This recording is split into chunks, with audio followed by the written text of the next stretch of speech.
महाराष्ट्रातील सर्वात खतरनाक 5 घाट. नंबर 5 अंबोली घाट. कोल्हापूरला कोकणाशी जोडणारा हा घाट दिसायला जितका सुंदर तितकाच धोकादायक आहे. या घाटात अनेक चढ उतार आणि तीव्र वळणे असून पावसाळ्यात तिथे वारंवार दरड कोसळण्याच्या घटना घडत असतात. नंबर 4 वरंधा घाट. समुद्र सपाटीपासून 3000 फूट उंचीवर असणारा हा घाट पावसाळ्यामध्ये नेहमीच धोक्यात हरवलेला असतो.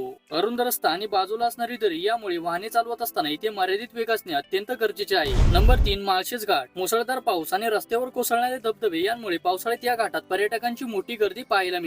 पण चहूबाजूंनी पसरलेली धुकी आणि वाहनांची झालेली गर्दी यामुळे पावसाळ्यात हा घाट खूप धोकादायक बनतो. नंबर 2 कशेडी घाट. कोकण आणि पश्चिम महाराष्ट्राला जोडणारा हा घाट मुंबई गोवा महामार्ग अंतर्गत येतो. साधारण 20 किलोमीटर लांबी असलेल्या या घाटात अनेक नागमोडी वळणे असल्यामुळे वाहने चालवण्यासाठी तो महाराष्ट्रातील सर्वात कठीण घाट मानला जातो. आणि महाराष्ट्रातील सर्वात खतरनाक घाट पाहण्याआधी आपल्या व्हिडिओला एक लाईक नक्की करा. नंबर 1 आंबेनळी घाट. महाराष्ट्रातील सर्वात लांब आणि धोकादायक घाट म्हणून आंबेनळी घाट ओळखला जातो. रायगड आणि सातारा जिल्ह्यांना जोडणारा हा घाट तब्बल 40 किलोमीटर अंतराचा असून सतत चढती आणि तीव्र वळणे असल्यामुळे इथे अपघाताचे प्रमाणही खूप जास्त आहे.